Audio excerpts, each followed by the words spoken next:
Hello student, यह video electric charge and field का series number 17 है। अगर आपने इससे पहले का वीडियो नहीं देखा है तो उसे भी एक बार देख लीजिए।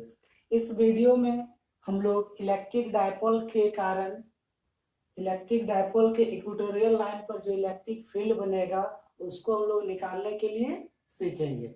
अगर ये क्वेश्चन एग्जाम में आएगा तो किस तरह से रहेगा, तो क्वेश्चन रहेगा find the expression for electric field intensity due to an electric dipole at any point on the equatorial line. तो सबसे पहले हम लोग समझेंगे कि इक्वेटोरियल लाइन क्या होता है।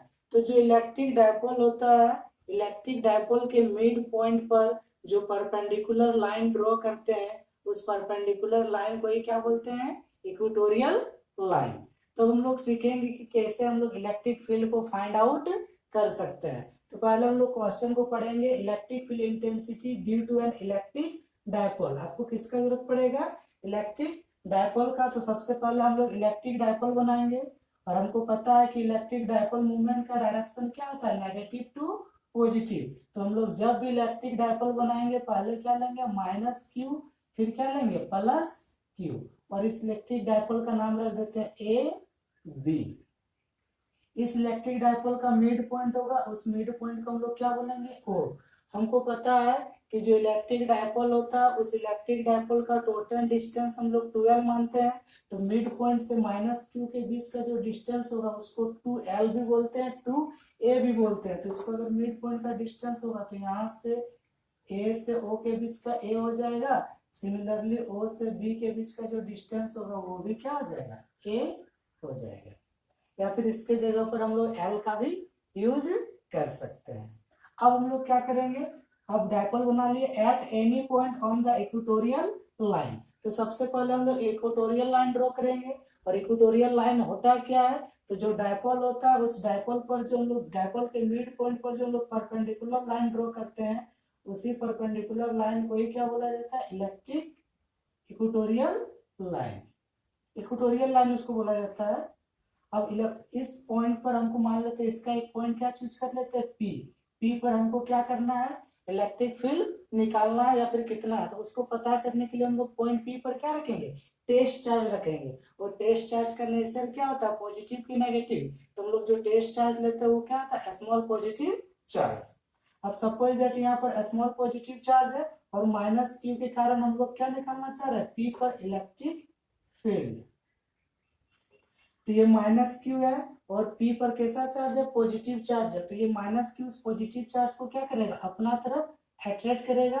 दैट मीन्स इलेक्ट्रिक फील्ड का डायरेक्शन क्या होगा, इस डायरेक्शन में। और इस इलेक्ट्रिक फील्ड को हम लोग मान के क्या चलेंगे, E1। सिमिलरली यहाँ पर प्लस क्यू है और टेस्ट चार्ज भी प्लस है, तो दोनों प्लस प्लस के बीच में कैसा फोर्स लगेगा, रिपल्सन फोर्स लगेगा। दैट मीन्स जो इलेक्ट्रिक फील्ड का डायरेक्शन होगा वो डायरेक्शन भी क्या होगा, इस डायरेक्शन में। इसको हम लोग क्या मान के चलेंगे, E2। एक इलेक्ट्रिक फील्ड इस डायरेक्शन में चला गया, एक इलेक्ट्रिक फील्ड इस डायरेक्शन में चला गया। तो दोनों का जो रिजल्टेंट होगा, हम लोग वेक्टर में पढ़ चुके क्लास 11 में, एक वेक्टर आपका इस डायरेक्शन में जाएगा, बी वेक्टर आपका इस डायरेक्शन में जाएगा। जो रिजल्टेंट वेक्टर होता है उस पॉइंट का डायगोनल रिप्रेजेंट करता है।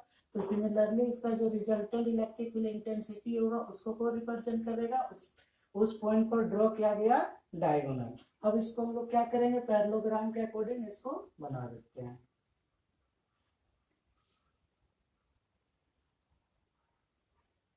ठीक है। अब क्या होता है, जब हम लोग माइनस के कारण पी पर पॉइंट निकालते हैं तो यहाँ पर एंगल कितना बनाता है, थीटा। तो यहाँ पर भी सिमिलरली क्या बनाएगा, थीटा। दैट मीन्स यहाँ पर भी एंगल क्या बनेगा, थीटा, और इधर भी क्या बनेगा, थीटा। तो टोटल एंगल क्या आ जाएगा, 2 थीटा। E1 और E2 के बीच का जो टोटल एंगल हो जाएगा, टोटल एंगल मेरा क्या है, 2 थीटा। ठीक है। मेरा जो रिजल्टेंट इलेक्ट्रिक फील्ड इंटेंसिटी होगा वो मेरा क्या होगा, E होगा। और हमको पता है कि जो इलेक्ट्रिक डायपोल का डायरेक्शन होता है क्या, negative to positive. That means electric dipole का डायरेक्शन इस डायरेक्शन में, जबकि रिजल्टेंट इलेक्ट्रिक फील्ड का डायरेक्शन किधर है, लेफ्ट तरफ। दैट मींस क्या होता है कि इक्वेटोरियल लाइन के कारण जो इलेक्ट्रिक फील्ड बनता है उस इलेक्ट्रिक फील्ड का जो डायरेक्शन होता है वो हमेशा इलेक्ट्रिक डायपोल का क्या होता है, अपोजिट डायरेक्शन में। ठीक है। अब हम लोग देखेंगे कि इसका वैल्यू को कैसे फाइंड आउट कर सकते हैं। तो सबसे पहले हम लोग क्या करेंगे, कंसीडर कर सकते हैं, consider A B be an electric dipole. A B मेरा क्या है, एक इलेक्ट्रिक डायपोल है। Let P be a point at distance, O से कितना डिस्टेंस मान के चलते हैं, R. Let P be a point at distance R from O, O से पी का डिस्टेंस कितना है, R, as shown in the figure. अगर आप इस फिगर को ध्यान से देखेंगे तो यहाँ से यहाँ का डिस्टेंस को ए बोले, यहाँ से यहाँ आर बोले, ये डायगोनल बन गया, दैट मीन्स इस डिस्टेंस का वैल्यू कितना आ जाएगा, are square plus A square. That means sorry ये हाइपोटेन्यूस बना, दैट मीन्स उसका जो वैल्यू होगा वो कितना हो जाएगा, under root are square plus A square. Similarly इसका भी वैल्यू क्या हो जाएगा, are square plus A square, और ये जो डिस्टेंस होगा ये भी क्या होगा, आर स्क्वायर प्लस ए स्क्वायर। ठीक है, अब हम लोग इसको निकालने के लिए सीखते हैं। हमको पता है कि electric field intensity equal to क्या पड़े, तो इक्वल टू पड़े 1/4 pi epsilon not Q by are square. तो हम लोग क्या करेंगे, सबसे पहले माइनस क्यू के कारण पी पर निकालेंगे इलेक्ट्रिक फील्ड इंटेंसिटी, फिर निकालेंगे प्लस क्यू के कारण पी पर इलेक्ट्रिक फील्ड इंटेंसिटी। इसलिए electric field intensity, electric field intensity, electric field intensity at point P, electric field intensity at point P due to minus Q is, हमको पता है similarly कि ई का फॉर्मूला क्या होता है, 1/4 pi epsilon not Q by are square. अब यहाँ पर एक बार माइनस क्यू कारण निकालेंगे, एक बार प्लस क्यू कारण, तो दो बार निकालेंगे, तो इसको मान के चलते E1। तो E1 किसके कारण निकालना है, तो 1/4 पाई एप्सिलॉन किसके कारण, माइनस क्यू कारण, तो यहाँ पर हो जाएगा माइनस क्यू। और माइनस क्यू से पी के बीच का जो डिस्टेंस, वो डिस्टेंस क्या, आर नहीं है, उसके बीच का जो डिस्टेंस वो क्या है, under root are square plus A square. तो इसका मेरा क्या हो जाएगा, होल स्क्वायर। जब इसको आगे चलकर सॉल्व करेंगे तो E1 इक्वल टू मेरा क्या हो जाएगा, 1/4 pi epsilon naught minus Q upon R square plus ए स्क्वायर। जब हम लोग इसका स्क्वायर करेंगे तो रूट मेरा क्या हो जाएगा, गायब हो जाएगा। सिमिलरली क्या होगा, फिर हम लोग प्लस क्यू करंट पी पर निकालेंगे। Similarly electric field intensity, similarly electric field intensity, similarly electric field intensity at point P due to plus Q is, जब लोग प्लस क्यू कर निकालेंगे तो उसको मान के चलेंगे E2, और E2 इक्वल टू क्या हो जाएगा, 1/4 पाई एप्सिलॉन नॉट, यहाँ पर एक स्टेप कम कर सकते हैं, स्क्वायर करेंगे फिर इतना ही आएगा, तो Q बाई क्या हो जाएगा, are square plus A square. अगर हम लोग ध्यान से देखेंगे तो E1 का वैल्यू में सिर्फ क्या माइनस है, और E2 का वैल्यू मेरा क्या निकला, प्लस निकला। दैट मीन्स दोनों का सिर्फ डायरेक्शन क्या अलग अलग है, लेकिन दोनों का जो मैग्नीट्यूड है वो मैग्नीट्यूड मेरा क्या है, सेम है। तो इसको हम लोग लिख सकते हैं, जब दोनों का मैग्नीट्यूड मेरा सेम रहेगा तो उसको हम लोग लिख सकते हैं कि सिंस, इसको आगे लिख सकते हैं, since magnitude of E1 equal to क्या हो गया, मैग्नीट्यूड ऑफ E2, दोनों बराबर हो गया। दैट मीन्स जो E1 का वैल्यू है और जो E2 का वैल्यू वो दोनों क्या है, सेम है, सिर्फ उसका डायरेक्शन क्या है, अलग अलग। अब हम लोग क्या निकालेंगे, तो हमको तो E1 और E2 से मतलब नहीं है, हमको पता करना है कि P पर जो इलेक्ट्रिक फील्ड है उसका वैल्यू कितना है।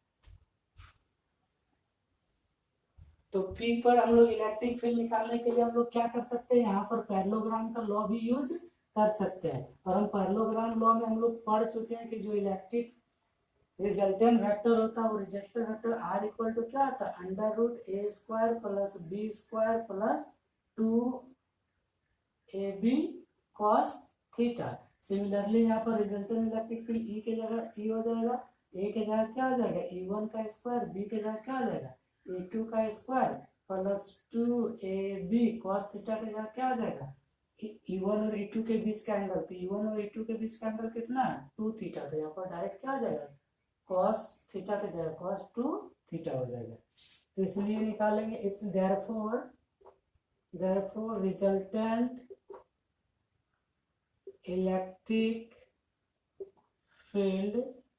resultant electric field intensity at point P. P पर जो रिजल्टेंट इलेक्ट्रिक फील्ड इंटेंसिटी है उसको निकालेंगे। Resultant electric field from parallelogram law of vector addition, from parallelogram law of vector addition. Parallelogram law of vector addition से क्या होगा, तो resultant electric field intensity को ई बोलेंगे या फिर उसको ई एक्सियल भी बोल सकते हैं। ई बराबर क्या हो जाएगा, अंडर रूट E1 का स्क्वायर प्लस E2 का square plus 2E1 E2 cos theta. Theta लेकिन E1 और E2 के बीच का एंगल मेरा कितना है, 2 थीटा, तो यहाँ पर डायरेक्ट पुट कर देंगे 2 थीटा। अब हम लोग देख चुके हैं कि जो E1 और E2 का वैल्यू है दोनों क्या है, सेम है। दैट मींस हम E1 के जगह E1 का स्क्वायर, E2 को भी क्या लिख सकते हैं, E1 का स्क्वायर हो जाएगा 2 E1, फिर से होगा E1, यहाँ पर क्या हो जाएगा cos 2 थीटा। अगर इसको आगे सॉल्व कर देंगे तो E1 square plus E1 square हो जाएगा कितना, 2 E1 स्क्वायर प्लस ये भी हो गया 2 E1 स्क्वायर cos 2 थीटा।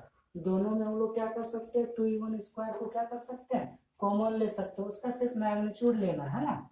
तो जब कॉमन ले लेंगे तो E इक्वल टू मेरा क्या हो जाएगा, तो E इक्वल टू अगर कॉमन ले लेते हैं तो हो जाएगा अंडर रूट 2 E1 का स्क्वायर कॉमन ले लिए तो यहाँ हो जाएगा 1 प्लस cos 2 थीटा। मैथ में हम लोग पढ़े हैं कि 1 प्लस cos 2 थीटा का वैल्यू क्या होता है, तो 1 plus cos 2 theta equal to होता है 2 cos स्क्वायर थीटा। तो इस तरह से E इक्वल टू क्या हो जाएगा, 2 E1 का स्क्वायर और इसका वैल्यू हो जाएगा 2 cos स्क्वायर थीटा।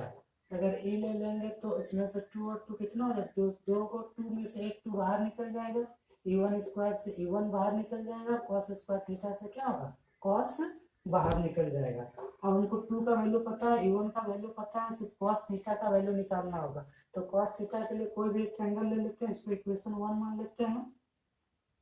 तो कोई भी एक ट्रायंगल ले लेते हैं इन राइट एंगल AOP।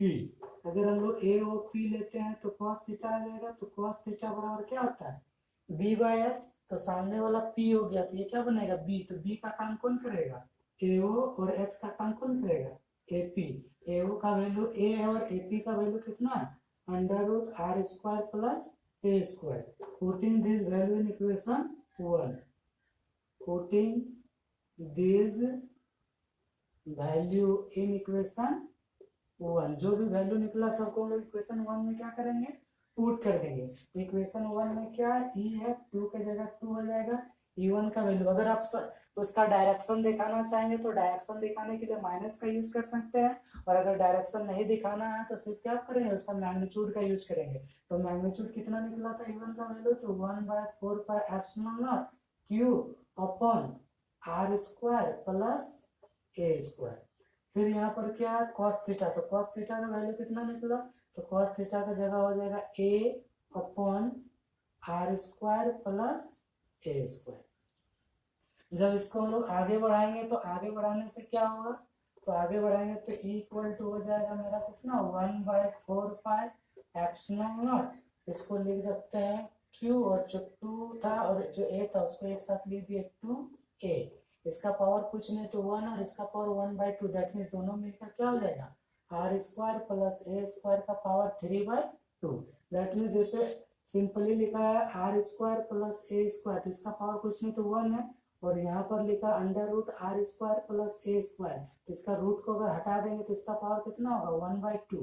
तो 1 प्लस 1/2 कितना हो जाएगा, 3/2, इसलिए R square plus A square का पावर कितना हो गया, 3/2। फिर हम लोग पढ़े कि dipole moment P equal to क्या होता है, Q इंटू 2A। तो Q इंटू 2A के जगह डायपोल मोमेंट क्या लिख सकते हैं, तो E इक्वल टू हो जाएगा 1/4 pi epsilon not P upon R square plus A square का पावर 3/2।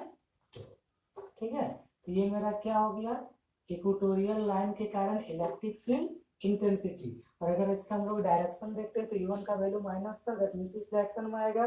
दैट मींस जो इक्वेटोरियल लाइन के कारण जो इलेक्ट्रिक फील्ड बनता है, इलेक्ट्रिक फील्ड का डायरेक्शन और डायपोल का डायरेक्शन दोनों एक दूसरे का क्या होता है, अपोजिट होता है। इसमें एक स्पेशल केस होगा, अगर ये वाला पॉइंट यहाँ पर नहीं रहता, अगर यहाँ पर रहता तो आर का वैल्यू बहुत ज्यादा हो जाता है ए के कंपैरिजन में, तो हम लोग ए को क्या कर सकते हैं, नेग्लेक्ट कर सकते हैं। If R is very very greater than A, then A can be neglected, तो हम लोग ए को क्या कर सकते हैं, नेग्लेक्ट कर सकते हैं। That is A equal to क्या हो जाएगा, 0।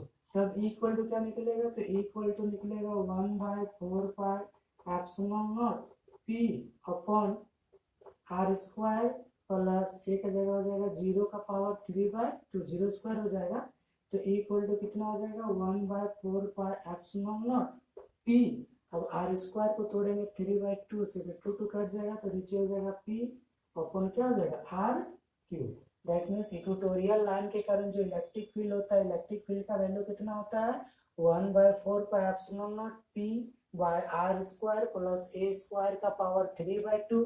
और स्पेशल केस में इक्वेटोरियल लाइन के कारण इलेक्ट्रिक फील्ड कितना होता है, तो इक्वल टू होता है 1/4 epsilon naught P by R cube. और एक्सियल लाइन में यही वाला यहाँ पर क्या लग जाता है 2p, और इक्वेटोरियल में से 2 क्या हो जाता है, 2 मेरा हट जाता है।